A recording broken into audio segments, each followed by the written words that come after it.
שלום לכל מי שמאזין לנו או צופה בנו כרגע ביוטיוב, לפודקאסט סופיה והדרקונים, פרק 3 ומרגש ורשמי. ומי שצופה בנו כבר יודע שאני כאן עם אורחת מאוד מיוחדת היום, שני. מרגש אותי.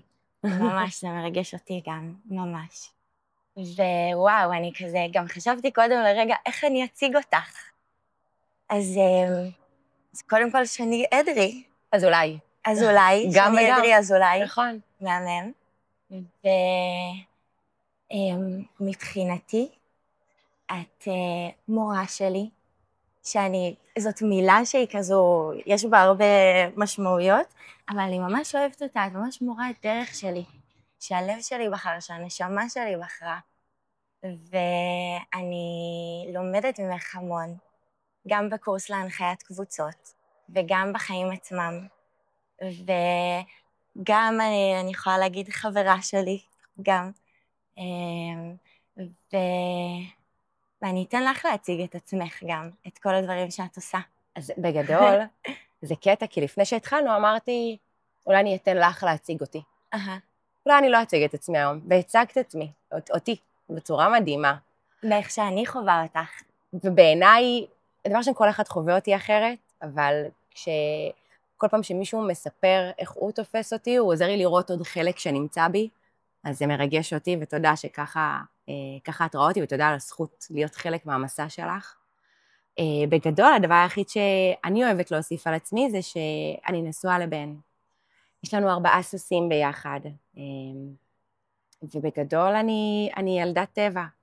ילדת טבע, אדמה, ומנסה להביא אור ואהבה לעולם. זה מי שאני. וואו. יפה. ואנחנו גם יושבות פה במרפסת שלך, נכון. במרחב שלך, נכון. שאיזה כיף לנו, ותודה נכון. שהזמנת אותי לכאן. באהבה. ועכשיו אולי נוסיף עוד קצת בתיאורים הפרקטיים יותר של הדברים, יאללה. אז את גם מנחת קבוצות. נכון. ותהליכים 1 על 1.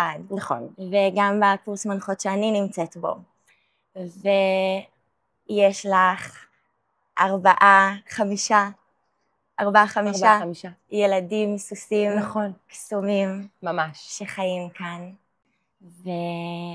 ובעצם את גם מגיעה מהעולמות של הטיפול ועשייה עם סוסים, נכון. שככה הגעת לזה. נכון. אז אני נראה לי אשמח לשמוע על זה.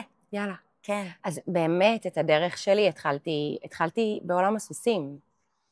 בגיל, נגיד 20 פלוס, החלטתי שאני צריכה לעשות משהו עם עצמי. החיים הובילו אותי לסוסים, ולמדתי רכיבה טיפולית, ובאמת בזה התעסקתי 12 שנים. 2 מהסוסים שהיום הם הילדים שלנו, הם בעצם הגיעו איתי מהחווה שעבדנו ביחד, הם בעצם היו חלק מהצוות מטפלים שלי, ושם המון מהלמידה שלי, המון מהמסע שלי, עברתי בעולם הזה, בעולם הרכיבה הטיפולית, מול הסוסים. תמיד אני אומרת שהם המורים הכי גדולים שלי, ואת רוב הידע שאני מנגישה היום, זה מגיע מסוסים.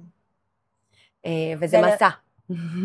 זהו, כי לעולם הרכיבה הגעת כשהיה לך ידע לפני זה על סוסים? לא. לא, זה לא משהו שגדלת איתו. כן, גיל 20 זה היה out of the blue. מגיעה ללמוד וצריכה תוך 2 בעצם להגיע לרמת רכיבה שהיא טובה, ותוך כדי ללמוד טיפול, ותוך כדי בעצם ללמוד הכל מאפס, כשבעצם כל מי שהגיע איתי באמת גדל עם סוסים. אני בעצם הייתי היחידה שהגיעה משום מקום לתוך הקורס הזה, ואני חושבת שאחד הדברים שזה נתן לי, זה שאני הגעתי בגיל מבוגר. אני לא גדלתי לתוך העולם הזה, בעצם אני חוויתי אותו, כשאני כבר חוויתי את העולם. אחרי שחוויתי את העולם, הצלחתי להיכנס לעולם הזה, וגם הוא הפגיש אותי המון עם עצמי, כי הגעתי לשם מאוד פצועה, ורק מתחילה את מסע הריפוי שלי, וגם כבר מניסיון החיים היה לי אפשרות להתבונן על דברים בצורה אחרת, לעומת מי שגדל בעולם הזה, ומבחינתו זו האמת, כי אתה גדל לתוך זה. זה נושא ממש מעניין. ממש. האמת עכשיו עולה לי מתוך זה, ולא תכננתי לפני לדבר על המקום הזה, אבל על באמת כשאת מגיעה לאיזשהו עולם חדש, ואת מאשר אנשים שגדלו בתוכו, וזה כאילו דברים נהיים מובנים מאליו בלי לשים לב, כי פשוט גדלת לתוך זה, ויש לך כבר רעיונית את ההגדרות על כל דבר. ואז כשאת באה חדשה, את פתאום כזה קשובה יותר, ולומדת, ומגיעה מתוך איזו פרספקטיבה בוגרת יותר, שיודעת לשאול שאלות, וכזה רגע להתבונן בזה. לי זה ממש מעלה בתוכי, אני מזדהה לזה, במקום של המושב, שאני גדלתי בעיר,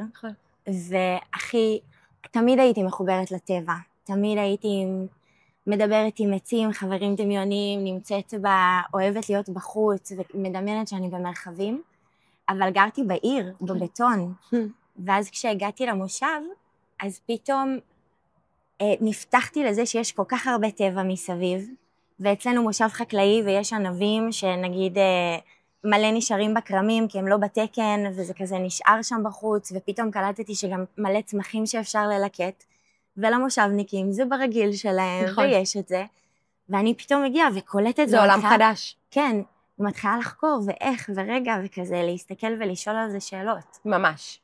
אז זה בדיוק החוויה. אחד, אני חושבת שפשוט גם כשאני מגיעה בגיל 20, אז אני מגיעה כבר עם אמונות, עם חומות הגנה, אני מגיעה כבר עם הדברים שהם שלי, שבסוף 20 שנה בנו אותי כן. לתוך הרגע הזה, אבל מעבר לזה, אני חושבת שהדבר יפה זה שכשהגעתי, אני לא הבנתי את ההיררכיה.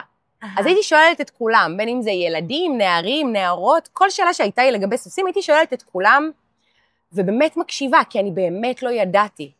ואני חושבת שהדבר שהכי נשאר איתי עד היום, זה אני לא יודעת. כי כשאני הגעתי לשם בעולם שלא יודע, אני באמת הקשבתי. בהתחלה פשוט הקשבתי לבני אדם. בעצם אני ביקשתי את הידע, ואתם הייתי אומרת, אני לא יודעת כלום על סוסים, והייתי מבקשת אותו מבני אדם. בהמשך הדרך, אני הבנתי שאני צריכה לשאול את השאלות ולקבל את הידע מסוסים. מעניין. הם ניסו להסביר לי בהתחלה כבר, ממש בהתחלה, הייתי מרגישה המון דברים. מהסוסים. מהסוסים. ורגע, לפני שאנחנו מגיעות לזה, כי זה בעצם העולם של הסוסים הוא גם מאוד נוקשה, כאילו מה שאת מתארת זה שונה מאיך שאנשים ניגשים, של ההיררכיה הזו שאת מדברת עליה היא מאוד קיימת שם. נכון. ואולי תרחיבי רגע על זה באמת. אוקיי, אז אני אגיד, דבר ראשון, אני יודעת, כבר עברו כמה שנים, אני לא בעולם הסוסים היום כבר, כאילו עולם הסוסים אני מגדירה את זה כעולם הרכיבה הטיפולית, כן, אני מגדלת סוסים, אבל כבר משהו כמו 5 שנים, אני לא בתוך העולם הזה, אני כן יודעת היום, וחשוב לי להגיד שהדברים, יש בהם תנועה, אבל אני מגיעה לעולם בעצם, שהוא עולם מאוד זכרי, עם חוקיות, עם היררכיה, שולט, ומשהו ששולטים עליו, שיש כוחניות, הרבה דברים גם זה פרשנות שלי, אבל בעיניי כשהם מבקשים ממני להשתמש בשוט או דורבנות, או לא משנה דבר כזה אחר, בהתחלה זה היה לי מאוד מוזר, זה היה כאלימות, אבל אני גם רוצה להגיד שבמהלך הדרך אני תפסתי את זה כזו הדרך. כאילו לימדו אותי שזו הדרך, בדיוק כמו שבבלט, אחד מהדברים שלימדו אותי זה שככה רוקדים, וגם אם כואב לי, אני ממשיכה לרקוד, וגם אם אני עייפה, אני ממשיכה לרקוד. ממש. אז גם שם, האמונות הצליחו לחדור עליי, אבל שוב, הגעתי בנויה יותר. שזו הדרך ליצור את זה. שזו הדרך. ויש דרך, יש בעצם דרך מאוד מאוד ברורה בהיררכיה שבין רוכב לסוס, בין מטפל לסוס. רוב עולם הרכיבה הטיפולית באמת היה אז בנוי מרכיבה. בעצם אתה מלמד רכיבה, רכיבה היא חלק בלתי נפרד מהטיפול. הרבה מהילדים מגיעים כדי לרכב ולא כדי לעבור טיפול. ואז היה שם המון מפגשים, ובעיקר המפגש בין המקום שאני נמצאת בו ומה הדרישות שלו, שאני רגע יכולה להגיד שגם חומות ההגנה שלי, אם עד אז הן היו גבוהות, הם אפילו קיבלו עוד גובה. מתוך הנוקשות הזאת שהייתה שם. מתוך הנוקשות הזאת. בשביל להתאים את עצמך. כן, אני פגשתי חוויות שהיו לי קשות, מאוד, אבל אני רגע יכולה להגיד אני אדם שגדל בסביבה לא משפחתית, אני רגע אגיד, לא משפחתית, יש לי משפחה מדהימה, אבל גדלתי בסביבה שראיתי בה אלימות מגילאים מאוד מאוד מאוד צעירים. שוב, זה משהו שגדלתי אליו, אז מבחינתי זה היה מובן מאליו, שרבים מכות בבית ספר, שזה היה מובן מאליו, אבל ברגע שפגשתי את זה מול סוסים, שפגשתי אלימות מול סוסים, שם משהו התחיל לזוז בי. שם משהו התחיל לנוע בי, גם לקולות של טוב, תסתמי, כי זה לא מתאים, זה לא תואם את העולם שאת נמצאת בו, וגם, רגע, איפה את בתוך זה? איפה את בתוך זה? והיה שם המון מפגשים בעיקר עם עצמי, כי אני מתארת חוויה שבסוף היא שלי. כן, זה... אנחנו לא יכולות להגדיר פה עולם שלם ואנשים, לגמרי. ובאמת ייקחו... זה חשוב לשים פה, שאת מדברת את החוויה שלך. אני גם הדברים שאני מדברת זה מתוך החוויה שלי. נכון. יש תמיד מגוון ושוני, וגם כמו שאת אומרת, יש התפתחות עם זה, ותהליך. נכון. אבל גם יש מקום לחוויה הזו. נכון. מאוד, כי נכון. אני חושבת שזה כן מתאר גם תפיסה רחבה יותר בכללי מול חיות, והנפרדות שלנו מהחיות, והעליונות, התפיסה העליונית הזו גם אל מולם. אז יש לי החלפה לעליונות? לעליונות. כן, כי זאת מילה קשה. אני חושבת שהיא מילה רלוונטית לבני אדם. אני לא פוחדת להשתמש גם במילים קשות, אבל אני יכולה להגיד שאחד מהדברים ששמתי לב, שקרו בעולם הסוסים, וזה משהו שאני פוגשת גם בחוץ. זאת אומרת, אני אומרת, עולם הסוסים רגע נתן לי איזושהי התבוננות מאוד אינטנסיבית על החיים הגדולים, כן? זה לא רק עולם הסוסים, זה לא רק עולמות הרכיבה. ממש אפשר לראות שם את הפחד. מה שמנהל זה הפחד. זה לא בהכרח ההבנה של אני יותר טוב ממך, זה אני פוחד ממך, אז אתה תפחד ממני יותר. כן. אני ארצה שתקשיב לי, אז אני אגרום לך לפחד ממני. וזה, אני רוצה גם להגיד, זה לא שזה נעשה במודע, אני גם אומרת, אנשים לא מודעים, זה איזושהי תודעה שנצרבה בנו, תודעת הפחד. זה בעצם, אני זוכרת את עצמי שם, וגם בתור ילדה, בשביל להגן על עצמי, אומרת, אז אתם תפחדו ממני. כן. אני אגרום לכם לפחד ממני, וככה בעצם אתם לא תתקרבו אליי ולא תזיקו לי. ואז בעצם פגשתי את התודעה הזו, שבעצם כל שיטת האילוף, כל שיטת הרכיבה, כל בעצם הדברים שאמורים לייצר ביחד, בעצם מבוססים על פחד. הסוס פוחד מהרוכב, הרוכב פוחד מהסוס, וגם אם הרוכב אומר שהוא לא פוחד מהסוס, הוא פוחד מהסוס. מבחנים גם שהם הגיוניים, מפחד ליפול, מפחד שישתולל, שוב, זו חיה מאוד חזקה, מאוד גדולה, מאוד עוצמתית. כן, אי אפשר לצפות אותה אם אתה לא מכיר. לגמרי, כאילו... זה יכולה לפגוע בך בקלות, עם ביתה או עם... זה משהו שלגמרי בני אדם מאמינים בו. זה לגמרי משהו שבני אדם מאמינים בו, שזו חיה שיכולה לפגוע בך, היא מאוד גדולה, היא מאוד חזקה, היא מאוד עוצמתית. זה בדיוק כמו שבני אדם יתהלכו בטבע ויגיד, אוקיי, נחש יכול עכשיו להקיש אותי, דבורה יכולה לעקוץ אותי, ואז בעצם זה להסתובב עם פחד ולא להסתכל על ההרמוניה הגדולה. גם מתוך המחשבה, ורגע אני אגיד, שאשכרה אני מעניין את הנחש, שהוא יתעכב בלהקיש אותי. כן, וגם הדבורה היא תתאבד על חייה בשביל לעקוץ אותי. רק בשבילי. כן. אז זה איזשהו רגע, ההבנה כמה הפחד מנהל.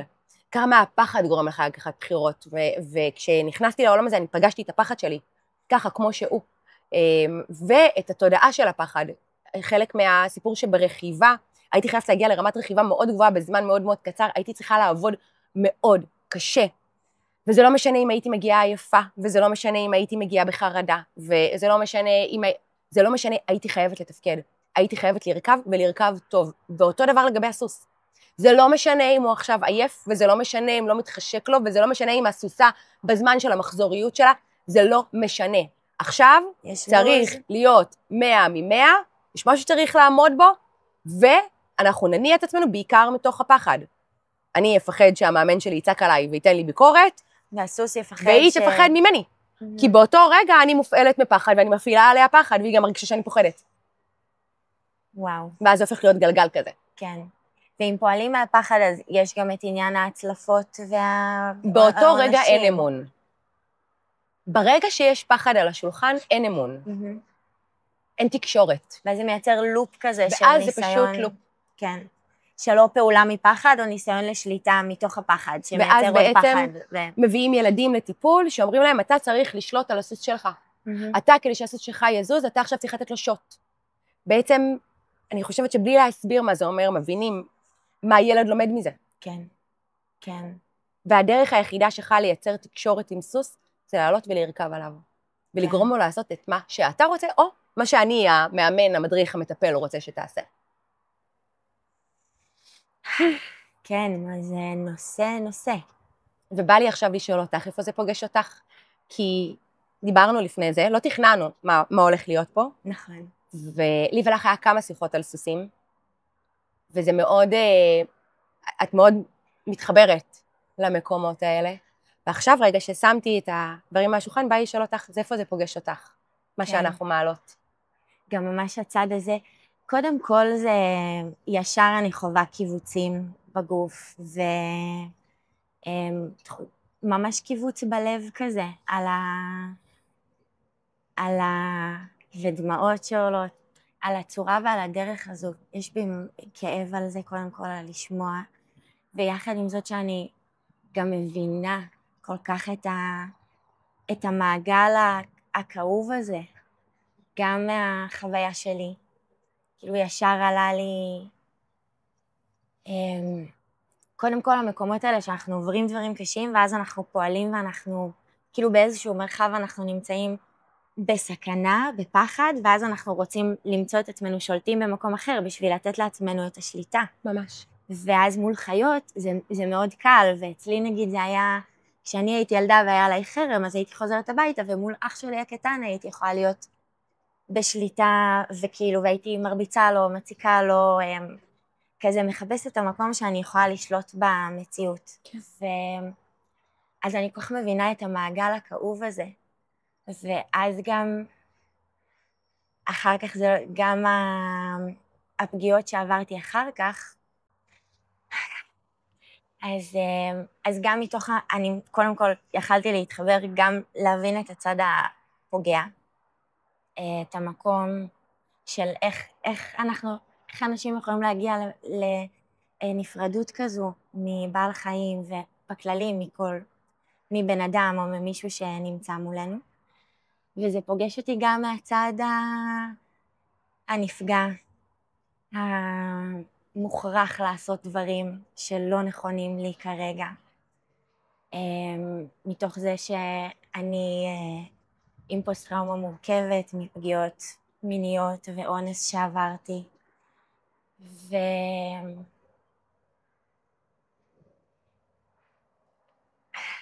ודמעות. כן, ולתת לזה להיות. כן. ואני ממש נותנת לזה להיות, ואני גם ישר עולה בי כזה, אני בהמון ריפוי עם הדבר, אבל אני גם, זה כאב, הנושא הזה הוא לא רק שלי, נכון. בגלל זה אנחנו מדברות אותו פה. נכון. הוא לא רק שלי, הוא לא רק של נשים, הוא לא רק של גברים, הוא גם של חיות, נכון. הוא של כולן. נכון. ובגלל זה חשוב לדבר אותו, ובגלל זה גם יש בו המון המון אנרגיה וכאב קולקטיבי, דורי דורות, ופעולות מתוך פחד. נכון. וזה כואב לי על המקום של החוסר אונים, שמנוצל כשאנחנו מסתכלים בעיניים של חיה או של אדם ואנחנו לא רואים אותו. וזה ברור לי כל כך היום, כאילו אני שנים נעתי עם המחשבה הזו, איך בן אדם יכול להגיע למצב שהוא מסתכל בעיניים והוא מוכן לעשות משהו, ועכשיו אני יכולה לראות את זה גם בסוסים, כי זו חיה שאתה מסתכל לה בעיניים ואתה רואה את ההתנגדות שלה ואתה בוחר להשתמש בדרך שהיא אלימה אל מולה. נכון. ואיך? והיום אני מבינה ולומדת את זה יותר ויותר, שזה כשאנחנו לא רואים את עצמנו, כשאנחנו מסתכלים בעיניים ואנחנו נעים מתוך פחד, מתוך דברים שאנחנו חווינו, ואנחנו לא רואים באחר אותנו, ונוצרת הנפרדות הזו. בגלל זה אני חושבת שזה נושא שכל כך חשוב לדבר אותו, ושהוא מתבטא בהרבה רבדים שונים, ודרך ההסתכלות על הסוסים, כאילו את אומרת, אני גדלתי בבית, או במרחבים שראיתי כל מיני דברים. אני גם שוב אדגיש, כי זה ממש חשוב, הבית שלי כבית, יש לי בית שהוא חממה. ממש הוא חשוב. הוא מעטפת, אבל בסוף גדלתי בסביבה, נגדיר את הסביבה החברתית ובית ספר, כן, זה מאוד מאוד חשוב, שהיא הייתה סביבה קשה, אני ראיתי דברים קשים בתור ילדה, כן. ואז להגיע ולראות עם הסוסים, ופתאום כאילו דרך זה, ודרך זה להתחיל לשאול שאלות על זה, נכון. זה איזושהי עוד זווית או שיקוף שאנחנו יכולים להסתכל ופתאום לקלוט את היחס שלנו, את מה זה יוצר, את איך אנחנו בוחרים לפעול ולהתקרב לאנשים או לחיות. אז קודם כל הנושא הזה הוא מאוד כואב לי לפגוש אותו, ואני לצד זה חושבת כמה זה חשוב להתבונן בו, כי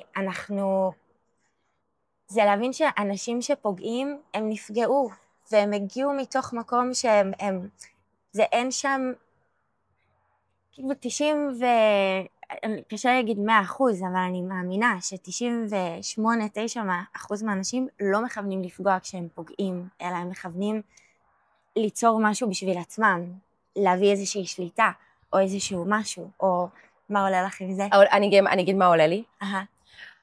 אני אגיד בעיניי במקום לתת שיח ללמה פוגעים, כן. כי יש המון סיבות לפגוע. ורגע אני ממש אכניס את עצמי, אני בסוף הגעתי לעולם שאני ראיתי אותו, הבנתי אותו, והסכמתי לשתף בו פעולה.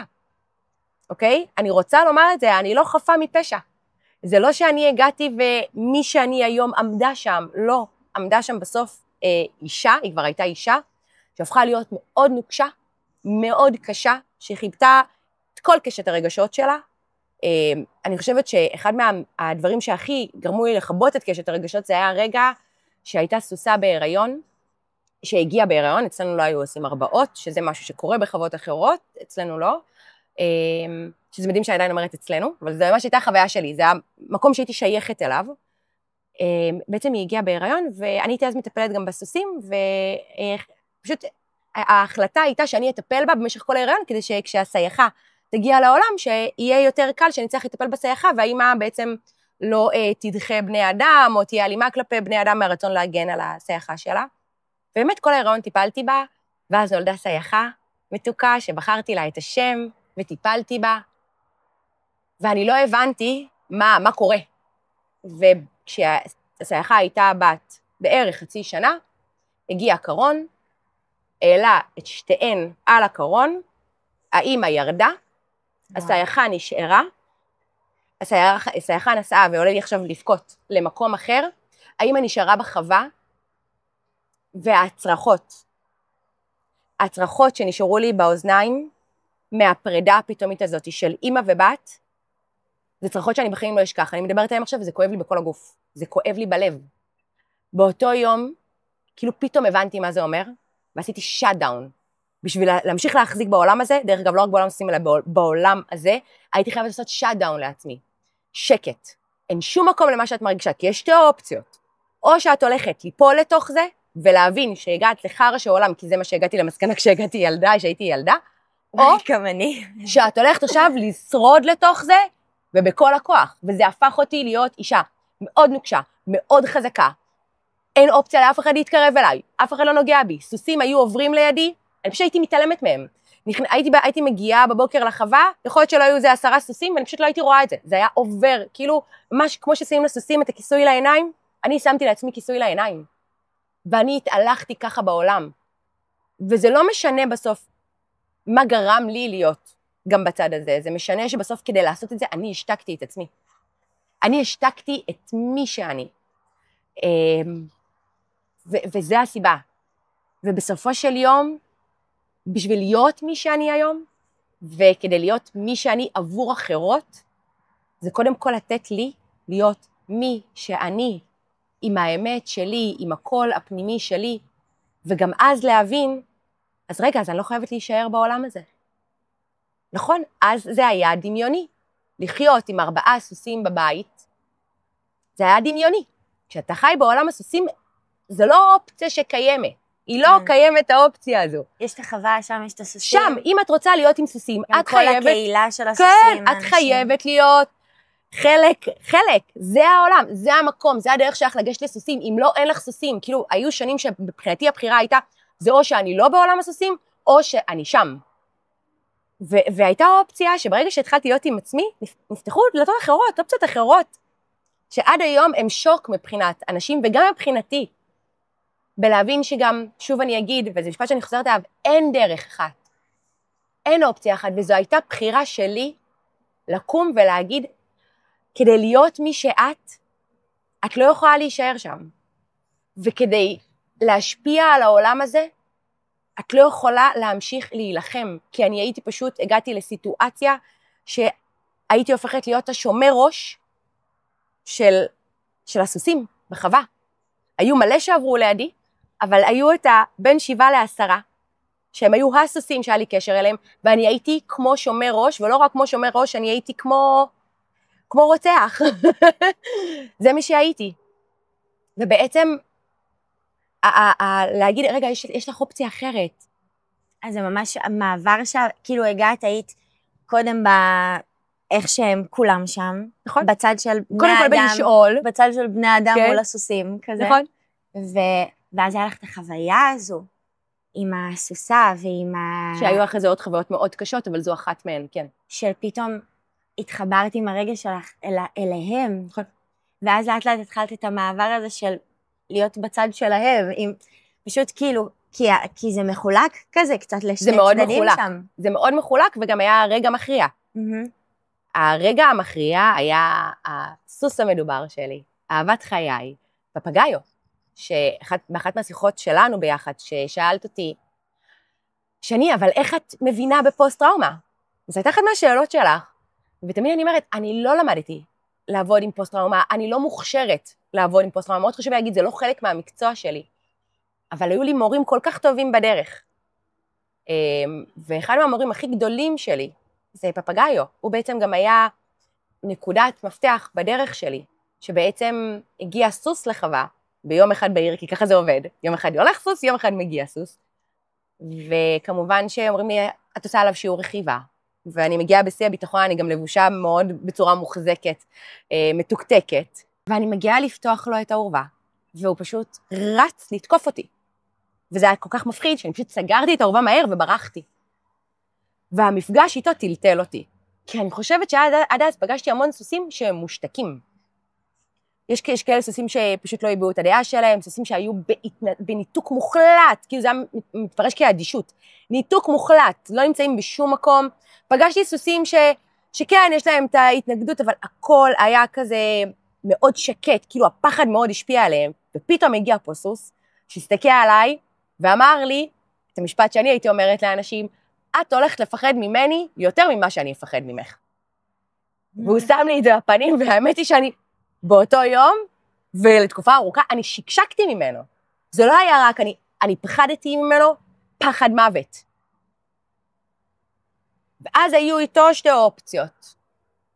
או שאת מקשיבה, או שאת תחטפי.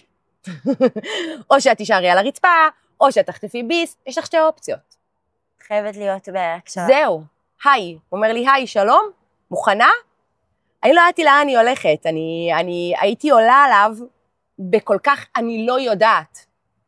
חזרתי לנקודת התחלה, כי עד אז אני צברתי ידע, והייתי רוכבת, וטיפלתי כבר מלא מטופלים, והיודעת היה יושב עליי, אני יודעת, מה זאת אומרת? רואה סוס, יודעת איך לגשת עליו, קצת להביא אותו למצב. אין פה סימן שאלה, אני יודעת, זה לא רק זה, גם אם נמצא ילד שהוא לא יודע, אני אומרת לו, זה לא בעיה, אני יודעת, בוא אני אראה לך. יש גם מקום מאוד מתנסה בעולם הסוסים. אני יודעת, ואני הייתי שם, אוקיי? אני הייתי במקומות מאוד, ופתאום אני עולה על סוס, ואני אומרת, פאק, אני לא יודעת כלום. אין לי מושג מה לעשות. אין לי שמץ מה לעשות. ואני מתחילה לשאול שאלות. עוד הפעם, אני חוזרת לנקודת ההתחלה, אבל הפעם אני לא שואלת בני אדם. הפעם אני שואלת אותו. כי הוא היחיד שיכול לתת את התשובות על עצמו. כי זה לא משנה מי מעשה את התשובות, זה לא עובד. כן. זה לא עובד. ומתחילה לשאול אותו שאלות. ואז הוא מסביר לי דברים מאוד פשוטים. כשהגוף שלך מתכווץ, אני מתכווץ, אני בועט. כשאת לא נושמת, אני לא נושם, אני מתכווץ, אני מנסה להעיף אותך. תשובות מאוד ברורות. כשאת באה אליי באנרגיה של פחד, אני פוחד, אני בא לתקוף. ואני נותנת היום מסקנות שהם לא הגיעו ביום אחד, אבל אנחנו התחלנו לעבור שם תהליך שאני שואלת שאלות, אני מתבוננת על עצמי, ומתוך ההתבוננות אני מבינה מה אני גורמת לו להרגיש. כן. ומה קורה, מה הוא חווה ממני, ועד אותו רגע אני מבחינתי לא מבינה את זה. לא מבינה בכלל מה זה אומר קשר, מה זה אומר תקשורת. אני גם אגיד שבמהות שלי אני הייתי אדם מאוד סוליסטי, אני דבר שאני אהבתי את הלבד שלי, וגם אהבתי להיות מעורבבת עם בני האדם, ואני הייתי אדם סוליסטי, אני לא באמת ידעתי לייצר קשרים. פה פעם ראשונה היה לי את הרגע של להגיד, אני צריכה פה, זה משהו אחר, אני לא מכירה את זה. זה ממש מערכת יחסים. זה מערכת יחסים. זה להבין אותה בתוכה. זה אני מדברת, אתה מדבר, אני מקשיבה, אתה מקשיב, אנחנו משפיעים אחד על השני, עוברים תהליך ביחד. ואין שם מילים. כן. אז איך מגלים את זה? כן. כי אנחנו לא יכולים לשבת לדבר. כן. אז פתאום אני מתחילה להבין את ההשפעה של הגוף שלי, של הנשימה שלי, של המתח, החלוקה של הגוף, כל חלק בגוף איך הוא משפיע. איך הגוף שלי מושפע מהרגשות שלי? אני ממש חייבת לשאול את עצמי שאלות ולחקור את עצמי כדי להבין מה אני אומרת לו. כי הוא בעצם מקבל ממני מלא מידע ומגיב אליו. ומה אני רוצה להגיד לו.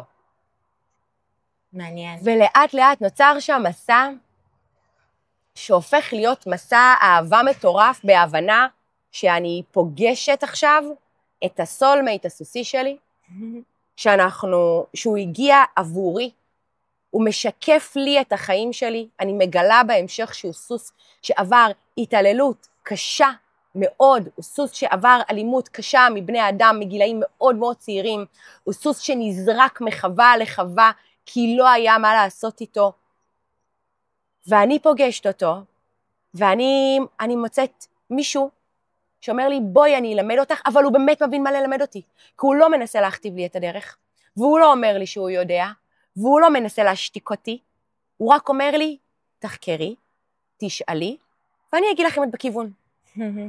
והוא פשוט הופך להיות אור גדול עבורי, ומשם אני יוצאת למסע מטורף, אני פתאום מבינה שאני לא יודעת כלום, אני מתחילה לשאול שאלות, אני מפסיקה לצאת מנקודת הנחה שאני יודעת, אני אומרת שני, את לא יודעת כלום, נשמה.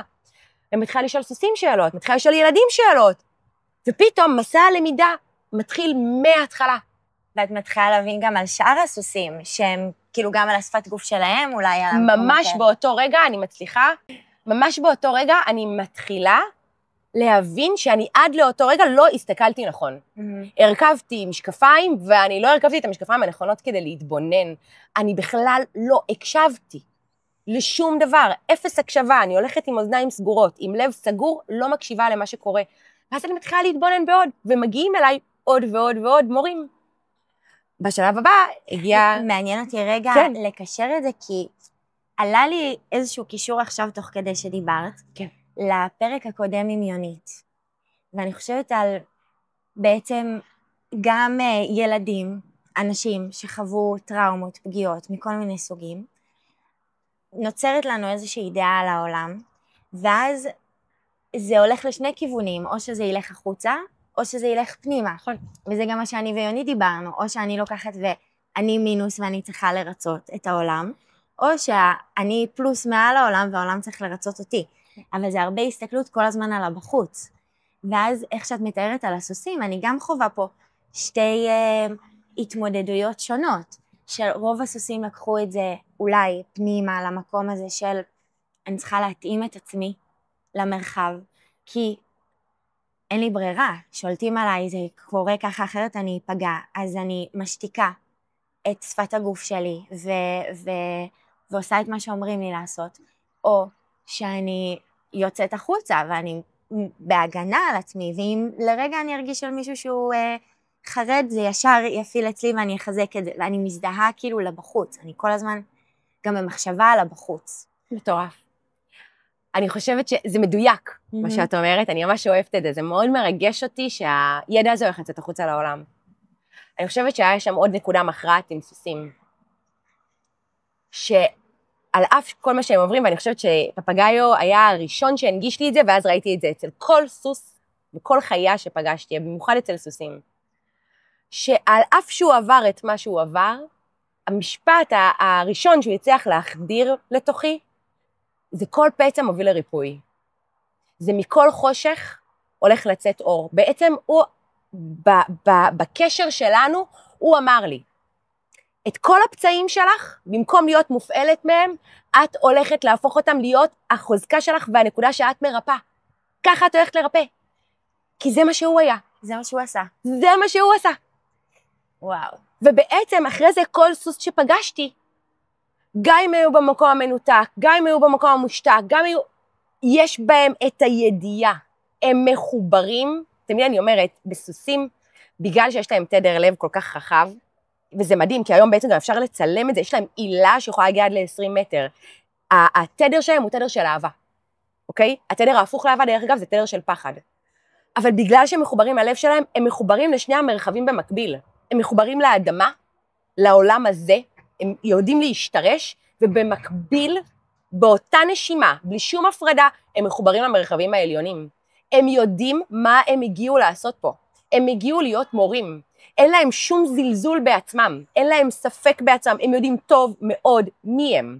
וזה הדבר הכי מדהים אצלם, כי הם מבחינתם, בתוך כל זה, הם מחזיקים אמונה. הם מאמינים שהם יפגשו בני אדם, שהם יצליחו להראות להם דרך אחרת. אני רואה אותם מחזיקים אמונה, ומחכים בסבלנות, מחכים, עד שיגיע הרגע, עד שיגיע בן אדם שיסכים. זה הסקרנות כזה. כשאת באה לסוסים הם תמיד מביטים עלייך, או באים, וכזה, כאילו כי יש בהם את הפתיחות הזו, את הלב הזה, את הרגישות הזו, לבוא ולהגיע ולהמשיך. נכון, ואתה ממש יכול לראות סוס, שלא משנה איזה חוויית חיים הוא יעבור, הוא עדיין יהיה איתך, הוא עדיין יקשיב לך, הוא לא אוטם את עצמו לגמרי, יש מעט סוסים שפגשתי, יש כאלה, אבל הוא עדיין יקשיב לך, הוא עדיין ייתן לך הזדמנות, והוא לא נותן לך הזדמנות מתוך זה שהוא משתיק את עצמו, הוא נותן לך הזדמנות מתוך האמונה ומתוך הידיעה מי הוא. הם יודעים שלא משנה מה הם עברו, הם יכולים להפוך את זה להיות עוצמה, הם פשוט יודעים את זה. ואני ראיתי את זה אצל כל אחד מהילדים שלי היום. אני רואה אותם, והם מורים שלי לזה, והם בעצם מלמדים אותי לקחת את כל חוויות החיים שלי, ולשאול איך דרך החרה, איך את החרה שלך את הופכת להפוך לזהב. אבל את גם נותנת לו מקום להיות חרה. ואת זה אני רוצה להגיד באותה נשימה. כי יש הרבה פעמים את הנטייה להגיד, אוקיי, את החרה שאני אהפוך להיות זהב, אז אני באותו רגע גם משתיקה. במקום להגיד, וואלה, זה חרה, ואני נותנת לו רגע להיות, ואני נותנת לעצמי להרגיש אותו, וגם אם הוא יהפוך להיות העוצמה שלי, והדרך שבה אני ארפא אחרים, אני לא אזלזל בחוויה הזו שעברתי. אוקיי? אני לא אבטל אותה, ואני אגיד, עכשיו היא רק העוצמה שלי, אז היא לא קיימת, היא תמיד תהיה קיימת בתוכנו. היא נמצאת בתאים של הגוף, היא נמצאת בהוויה שלנו, היא חלק מאיתנו, אבל היא הופכת להיות, תמיד אני אומרת, האור יוצא דרך הסדקים. היא הופכת להיות סדק שממנו יוצא אור, אבל נשאר סדק. כן. כן, זה כמו בתהליך קומפוסט בטבע, אין שום דרך לדלג על השלבים של הריקבון והגועל והתולעים. ממש. לפני שזה הופך לאדמה, ואז מתחילים לתמוך מזה דברים. ואיזה מהמם זה על הסוסים, שיש את ההבנה הזו שסוסים הם מרפאים, כבר עושים טיפולים, רכיבה טיפולית עם סוסים, אבל כמו שאמרת קודם, זה רכיבה. אז יש את ההבנה שלנו כאנושות, כאנשים, על החיבור שלנו, שהוא כל כך הרבה שנים ודורות אחורה עם הסוסים, שתמיד חיו לצידנו, והקרבה הזו והקשר הזה שיש לנו איתם. מצד שני, הוא מתבסס לרוב על הרכיבה ועל הדברים האלו, ואז את מתארת פה בעצם את הריפוי שהם מביאים, שהוא כל כך מעבר לדבר הזה של רכיבה ושל בואו נגיע לרכב על סוס ונייצר איתו את הקשר. זה כבר כמה הם משקפים אותנו לעומק מתוך הרגישות הזו, שאני זוכרת שקראתי על סוסים, כי אני החיבור שלי עם סוסים, אולי אני אשתף כאן קצת על זה, כן, שאני עברתי למושב לפני 6 שנים, ומצחיק גם שאמרתי על זה קודם, בעצם כשנפתחתי לטבע, התחלתי להסתכל סביבי, לשכנים שלי יש סוסים, נכון. הגינה שלהם מגיעה אל הגינה שלי, ולאט לאט התחלתי לגדל גינה, והייתי פשוט מסתובבת בגינה, ושותלת צמחים ומבקרת אותם וזה, והסוסים, ספציפית גם סוס אחד, היה מגיע, והוא פשוט היה עושה לי צלילים, והייתי מרגישה אותו, קורא לי, ומין משחק איתי כזה, ואז הרגשתי שהוא רוצה עשב, אז הייתי כותפת לו עשב, מביאה לו, כי ראיתי שהוא סיים בגינה שלו, ונוצר בינינו קשר כזה לאט לאט, פשוט ראיתי את עצמי, מתקרבת אליהם יותר ויותר, הם סך הכל 4 סוסים, ומצד שני גם היה לי פחד מולם, כן בחוויה של אני מהעיר במקור, אני לא מכירה סוסים ואיך לגשת אליהם או להבין את השפת גוף שלהם. חיה גדולה, הצלילים שלה, לא הבנתי אותם. כי רוב התקשורת שלהם היא לא בצלילים. גם כאילו, זה עם הפה שהם עושים, כאילו חרחורים כאלה, אז לא הצלחתי להבין את זה. וכן, ואת אומרת, כאילו גם רוב התקשורת היא לא זה בכלל, שזה בכלל לא ידעתי לזהות. כן, התחלתי לקלוט, אני יושבת במרפסת ואני רואה אותם בחצר, מסתדרים בקו מסוים, ואז אחד זז, כל השאר זזים, ואז כזה, אני מבינה שיש להם, יש שם קטע עם השפת גוף, עם המבנה שלהם, עם הצורה שהם נעים בה, עם הדברים האלו, אני רואה אותם מגיבים אליי, לא יודעת עדיין איך לקרוא את זה, אבל הייתי מאוד סקרנית, ולאט לאט התקרבתי, ואז גם קראתי באיזשהו רגע, כי התחלתי להכיל אותם, רציתי להבין מה מותר בכלל להכיל אותם, וקראתי שהם ממש מריחים את הרגשות שלנו, שממש יש להם יכולת, כאילו להריח דרך הזיעה שלי, או דרך הפירומונים של הגוף שלי, מה מצבי הרגשי, מה אני מרגישה עכשיו, מה אני חושבת עכשיו, התחלתי לקלוט איך הם מגיבים לזה, ואת הרגישות הזו, ושם נפעמתי. הבנתי שכשאני באה אליהם, זה בדיוק החוויה שאת מתארת, עם פפגאיו, של אני צריכה להקשיב לעצמי, להיות במודעות אליי, כי הם מריחים מה אני מרגישה, ואם אני לא בחרדה, ואני ברוגע, ואני מבינה איך אני פונה אליהם, אז הם סבבה איתי. זה בדיוק, זו הסיבה שסוסים הם מטפלים מופלאים. אחד, הם מגיעים בלי ביקורת ושפיטה.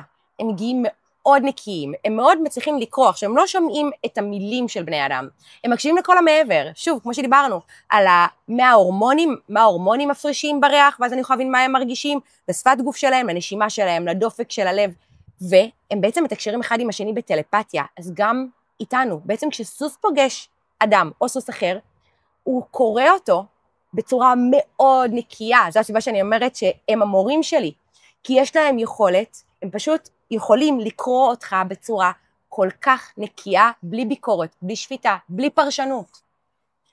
זה פשוט לפעול מול זה ואז הם פשוט מתנהגים בהתאם לזה, עושים צעדים בהתאם לזה. כן. אוקיי? עכשיו, מה שקורה היום בעולמות הטיפול, זה בעצם לא יודעים לסוס מקום. באים לרכב, לא משנה מה הוא מביע, צריך להמשיך, כשבעצם, כשהוא מנסה להגיד, שימו לב, או קורה פה משהו, אין לזה מקום. בעצם כל מה שצריך כדי לייצר טיפול עם סוסים, זה להעמיד סוס ובן אדם ולראות את המפגש ביניהם. כן. קורה שם מלא דברים. זה העבודה.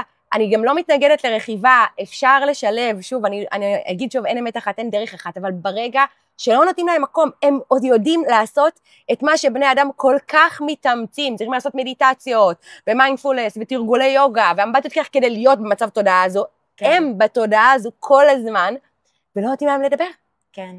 להגיד, זה מה שאני רואה, זה מה שאני מרגיש. בעצם היום כשאני מלווה גם נשים שעובדות בעולם הסוסים, אני מלמדת אותה רק, בואי תראי איך המפגש שלך עם הסוס, מה הוא מציף.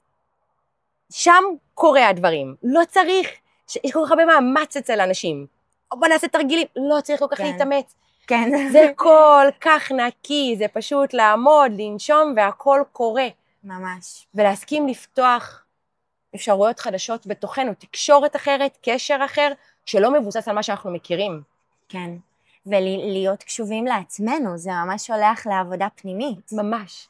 שכן, לי זה מתחבר גם, אם ניקח את זה למקום של הפוסט-טראומה עוד פעם, שאצלי גם, בעקבות הדברים שעברתי, אז נוצר איזשהו ניתוק מהגוף שלי.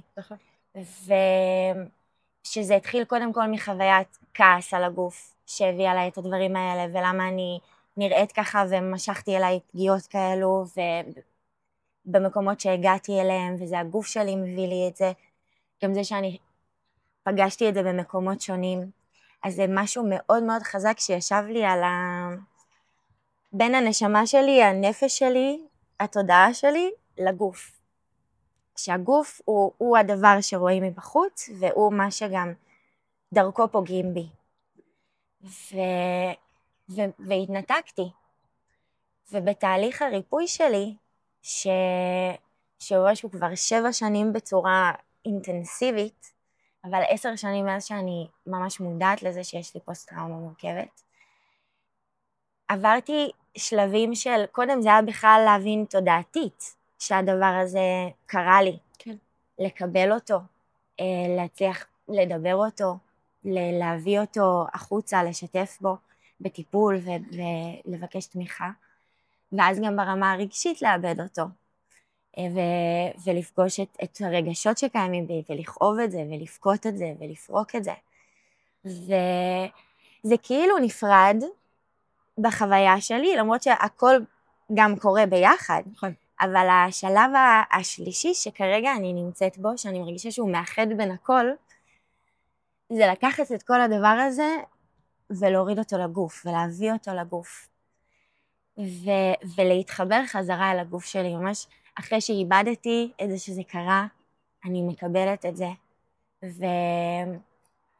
וכאבתי ונתתי לזה מקום, אני מסכימה לחזור פנימה לגוף שלי ולחיות מתוכו. ובהסכמה הזו ובחזרה, זה להתחיל ללמוד ובכלל להבין את השפת גוף שלי. והסוסים הם ממש חלק משמעותי ומורים שלי ומטפלים שלי בדבר הזה.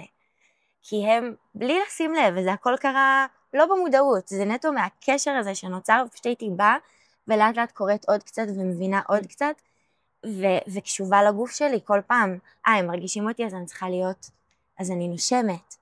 ואז גם כשהתחלתי ללמוד איתך, ושאלתי אותך שאלות על הסוסים, והתחלת להגיד לי גם דברים על הגבולות. נכון. שזה בכלל לא חשבתי. על הגבולות של השפת גוף.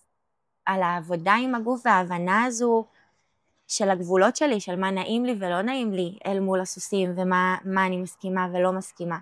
וזאת למידה כל כך עמוקה וכל כך משמעותית, להתחיל ללמוד ולהבין את הגוף שלי בעולם הזה. לחזור אליו בחזרה. ממש. אחד מהדברים שקורים בפוסט-טראומה מורכבת וגם בפוסט-טראומה, זה בעצם הניתוק הזה מהגוף כבר באותו רגע שהמקרה קורה. כן. בעצם כדי שהתודעה שלנו תוכל לעבור את זה, יש ממש התנתקות.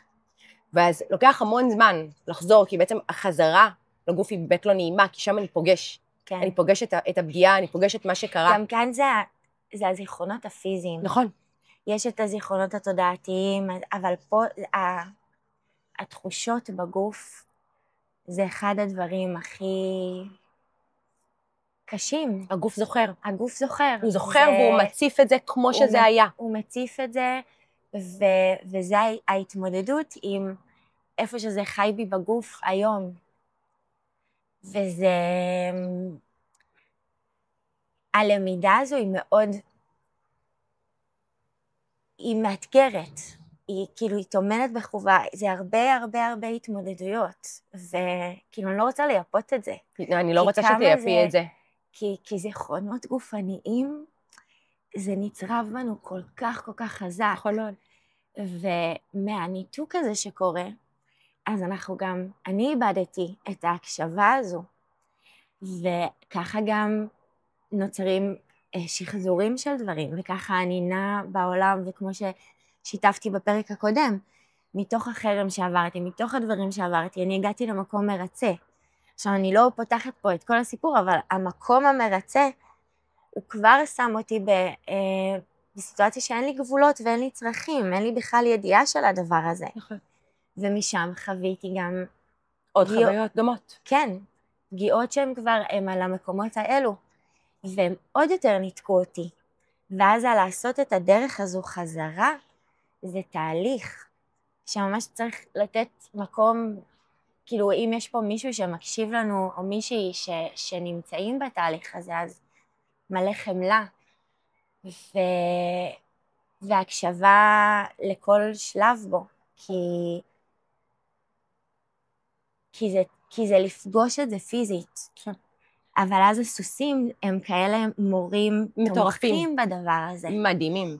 אני יכולה גם לשתף, כשאת מדברת, אז אני עולה לי דווקא הסוס הקטן שלנו, לא הקטנה, הקטן, שבעצם הוא הגיע אלינו בגיל חצי שנה, סייח, במצב גרוע, גוסס, גם באין תקווה שהוא הולך לחיות, וקנינו אותו, ובעצם הגיע סייח בן חצי שנה, שאם אנחנו נתאר סייח, או כמו הסייחה שיש לי, הם רצים, משתוללים, הם מאוד אקטיביים, מאוד, כמו ילדים.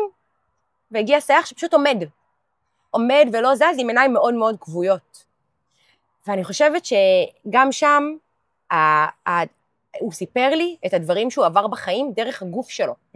היו מקומות בגוף שהוא לא היה מסכים שניגע בהם בשום צורה. בהתחלה זה לא היה שום מגע, אבל בהמשך לאט לאט עם אמון. שוב, כאילו לאט לאט עם סבלנות, עם אמון, דרך האזורים בגוף הוא סיפר לי את חוויות החיים שלו, ומה הוא עבר. יש חוויה מאוד מאוד קשה באזורי הרגליים. את כאילו מדברת, וזה ממש צף לי, אני זוכרת שהוא ממש הראה לי תמונה שלו כסייח עם רגליים קשורות. וואו. כי בעצם חלק ממה שעושים לסייחים כדי להכניע אותם, כדי, יש לזה הגדרה, כדי להחתים אותם, זה פשוט משכיבים אותם ושוכבים עליהם, כדי להשתיק אותם, מהרגע שהם נולדו. ללמד אותם מי הבוס. מי שולט פה. כן. והוא כנראה היה כל כך סוס, ואני מכירה אותו, הוא סוס עם כל כך הרבה עוצמה, שגם אם שכבו אב זה לא עזר, אז שקשרו לו את הרגליים, והוא לא הסכים שיגעו לו ברגליים במשך שנים, וממש אפשר לראות איך החוויות נמצאות בגוף, ומה שהוא מלמד אותי, והם מלמדים אותי, זה איך הריפוי קורה ביום יום, בחוויות, בשגרה, בחיים הפשוטים. אני יודעת שהרבה פעמים המסע ריפוי זה נשמע, מסע ריפוי, אני יוצאת אל עבר, אבל אני באמת רוצה לומר שבתפיסה שלי, וממה שסוסים לימדו אותי, מסע ריפוי קורה כל יום, בתוך כל הרבדים שלנו, בלי להתנתק אחד מהשני, בצעדים כל כך קטנים, בחוויות חדשות, שם זה קורה. שם זה קורה, והיום הוא סוס עם עיניים חיות, הוא נוכח, הוא קשוב, והוא מטפל ברמות הגבוהות ביותר, יש לו יכולות מדהימות, הוא מאפנת אותי כל יום מחדש, הוא מורה מדהים שלי, שאחת מהדברים איתו זה כאילו, הוא באמת עוד יותר שבר את האמונה של אין דרך אחת. אין דבר כזה, כל מה שלמדת שעובד עם סוסים, לא עובד איתי. שום דבר. עכשיו את צריכה למצוא דרך אחרת, והדרך הייתה מאוד פשוטה, תקשורת. כן. הוא בעצם הראה לי שדרך תקשורת אפשר שהכל קורה, אז אני מחזירה את זה לתקשורת עם עצמי, לשיח עם עצמי, להקשבה לעצמי, לחזור לתוך הגוף שלי, ובעיקר להיות שם עם המון חמלה כלפי זה, ולא לנסות לפתור את הדברים, לא לנסות להשתיק אותם, לא לנסות להעלים אותם, לדעת שזה חלק ממני, וזה הופך אותי להיות מי שאני כל יום מחדש. כן. אני חושבת שזה חלק מהמסע שאנחנו היום עוברות ביחד, בקורס מנחות שהגעת אליו.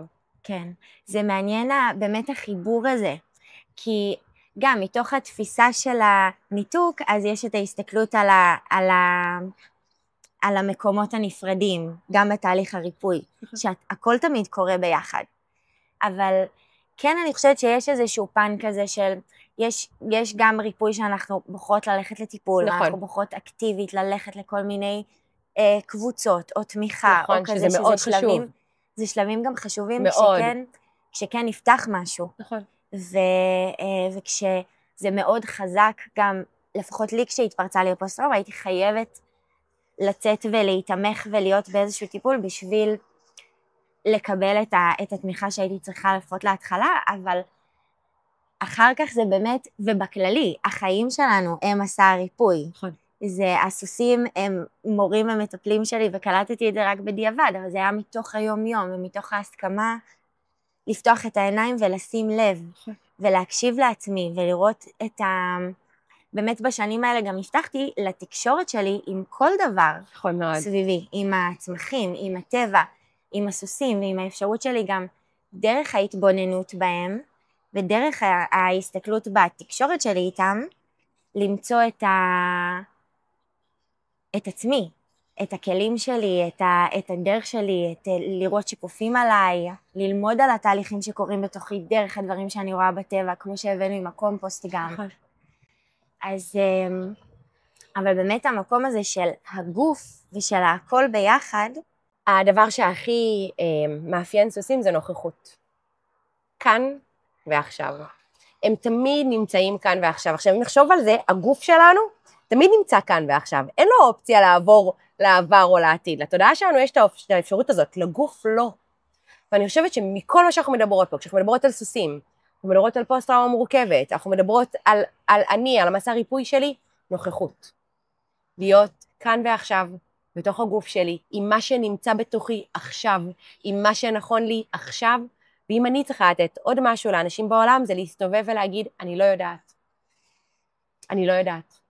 גם אם אני חושבת שאני יודעת מי אני, זה בסדר שאני לא יודע מי אני, ואני אפשר לעצמי לפגוש את עצמי כל יום מחדש, ולשאול את עצמי כל יום שאלות, וזה בסדר שאני אלך מול העולם וזה מעולה, ואז אני אפגוש חיה ואגיד אני לא יודעת, ובתוך הלא יודעת הזו, אני בעצם אפתח עבורי תקשורת חדשה עבור עצמי, וגם כלפי עצמי וגם החוצה. כי גם האמונות שאנחנו בעצם יוצרים על עצמנו, בעצם להגיד על עצמי דברים, זה מתוך ידיעה, אני יודעת שאני כוס, אני יודעת, אם אני אפשר לעצמי, אגיד, רגע, אני לא יודעת. אני יכולה להיות הכל, אני יכולה לאפשר לעצמי להיות הכל. זה איזושהי נקודה שבעצם הסוסים מובילים אותך לשם, תהיה כאן ועכשיו, תאפשר לעצמך להקשיב באמת, חיבור ללב, לגוף, נשימות עמוקות, ומפה אפשר לצאת למסעות, שזה טוטם של סוסים אומר, אנחנו יוצאים למסעות. וואו, מדהים. כן, זה להיות ברגע הזה, כי גם, כמו שאמרת קודם, אין חוקים. הם כזה מנפצים לנו, אם חשבת שיש חוקים, אוקיי, אולי לאז הם היו נכונים, כי זה מה שהיה באותו רגע, אבל זה כל הזמן לעכשיו, לזמן הזה. מדהים. איך את יוצאת? עם מה את יוצאת? אני רוצה להוסיף לזה גם של במקום שלה לא יודעת, אז גם הסקרנות הזו, וזה באמת גם מתחבר לפרק שלי עם יונית.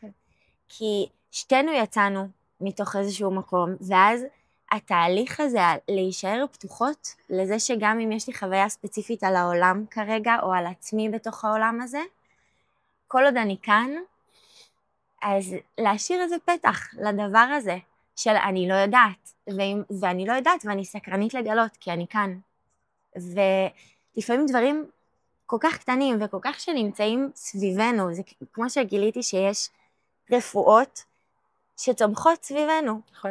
כל הצמחים בכל עונה, והצמח המדויק לה, שהוא בדיוק לצרכים שלנו באותה עונה.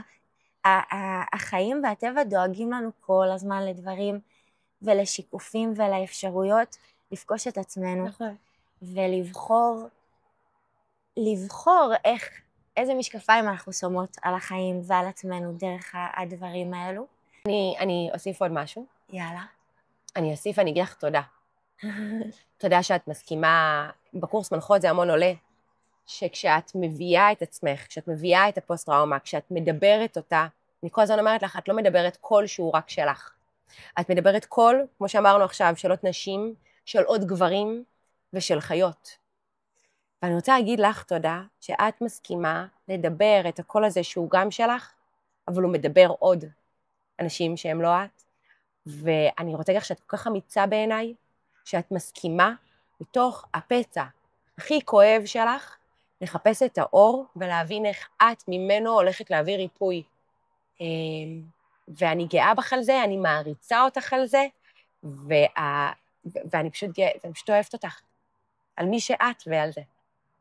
וואו, אני אוהבת אותך גם, ותודה. באהבה ענקית. ממש, ואולי באמת אני גם מסכם בזה, וזאת תזכורת חשובה עבורי, כי גם אנחנו עוברות פה מסע בתוך כל הנושאים האלו, ואז באמת אני באמת מאמינה שאם נחשפתי לדברים האלה ואני מרגישה אותם, ואני בטוחה שזה לא שלי, לא רק שלי, אז זה להביא את זה החוצה, ואני באמת מאמינה גם אני גם מעריכה אותך, גם כי מכל הצדדים, אני גם חושבת שכל אחד מאיתנו נמצא בכל הצדדים ברמות שונות, בצורות שונות, אנחנו יכולים להבין את כל הצדדים, וההסכמה שלנו לדבר את זה ולהביא את זה, זה להביא ריפוי במקומות האלה, ולהתבונן בזה, ובסוף לקחת את האחריות שלנו על כל רגע, ובאמת להיות נוכחת בכל רגע זה לקחת אחריות,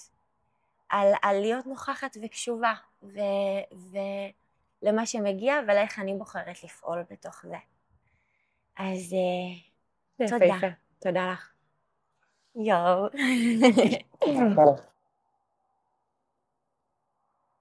וואו. וואו.